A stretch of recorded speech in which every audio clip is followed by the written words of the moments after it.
I got another question here from Kim. Everyone says people's opinions of you as you try to transform shouldn't matter. But let's be honest, when your character is sabotaged, what do you recommend to clean this trash talk up and stop wildfires? So she's saying that while she's on the path of transformation, other people in her life are trash talking her. Sounds like it. Oh, well, that's not right. So let me just put my hands on my heart for you there, Kim. Because it doesn't feel good to be talked about in a not positive way. It sure doesn't.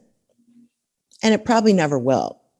But what we get better at is realizing that it's never really about us. Yes. Not really. It's about how they feel about themselves. You know, I remember, and so I'm going to flip the script and look at it through the eyes of when I'd be around people who were making fabulous transformation in their lives. And of course, I felt happy for them. But at the same time, it made me feel bad about myself because I'd be like, because here was my practice. Oh boy, that must be nice.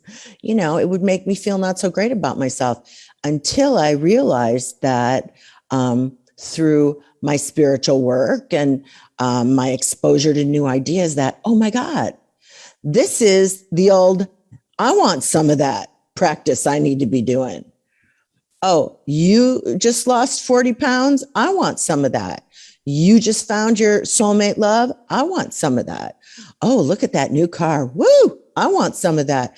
So, like, really practicing a different way, that looking at that all that abundant success around you, to dial it up for yourself and get yourself in that manifesting mode. Now, Kim, as for you, with the naysayers and the trash talkers, I ask you this. Are these the people you want to take on the journey with you? I'm just asking. Because part of the thing in transformation is you start shedding your old self. You know, to have the life you say you want, the life you have right now kind of has to die. You know, to grab the new, you got to let go of the old. I mean, there's a lot of truth to that energetically. So you keep shedding your skin as you transform and you elevate and your life is so much better and you feel so much better about yourself. There are going to be some people who do not want to continue arm in arm with you down the path. Or they just can't, they're just not a match. You just can't, you don't fit together anymore. And, you know, I think the mastery is to let them go with love. I say, I love you and I've loved our time together. And keep going forward, because on this path, new people start dropping in. You're open, you're having different conversations. You're vibrating at a whole different level. You're attracting different kind of circumstances to you. So that's what I'm going to say. That really is the tea. And maybe, is that tea tough to swallow? It can be initially when you're used to just dragging everything and every person you've ever known in your life along with you, and you realize that's not going to work. Yeah.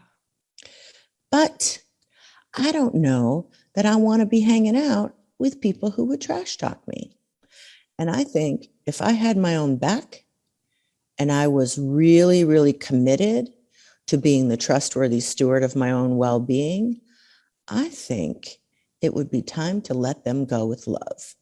And that's the tea. Oh, well, Garlic Kathy had a little caveat to the question that Kim asked. And she said, what if some of those people are family? And I know we're going into the holidays, so that is going to be front and center for some people. Yes, it is. But there is a way to be family and related to people and to send them love and not allow your boundaries to be crossed. Yeah. There is a way. And you already know what that way is. I'm no big expert at this. I'm like you, I've had to figure it out. And I've had to say, wow, that feels real bad. or, I don't really like that. And you know what to do. It's like, you don't have to stay so long. Yeah. Don't have all the conversations with the person who, gets triggered by you and then starts saying something. You see the person who's a big problem having their fourth drink, off you go. You know how to manage that for yourself. You say, I see you. I love you. I'm so glad to see you. Bye-bye. Bye-bye now. So you figure that out.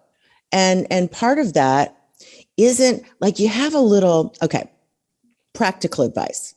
You have a little strategy based on past performance. You have a little strategy, but at the same time, you try to bring a new you to it. Like the new me is not all suspicious and anticipating the worst. The new me is like, hey, I'm going to show up with an open heart. I'm going to let love rule. But if I start to feel something like, this is kind of uncomfortable, or this doesn't feel so good, this doesn't feel so merry, merry, holly jolly, then I will move myself aside and I will take care of myself. I will not put myself in situations once I see that the worm is turning. So that's what I say. That's the tea. I love that. I love that. And I have someone coming out to visit that I'm a little bit nervous about. And one of the things that I have talked to myself about, I actually was talking to someone about it this morning, is I get to be me, they get to be them. And that is perfectly okay. There's no need to fix, manage, or control anything in the room, anything happening. That's good. And it feels good to just accept that. Yeah. Feels really good.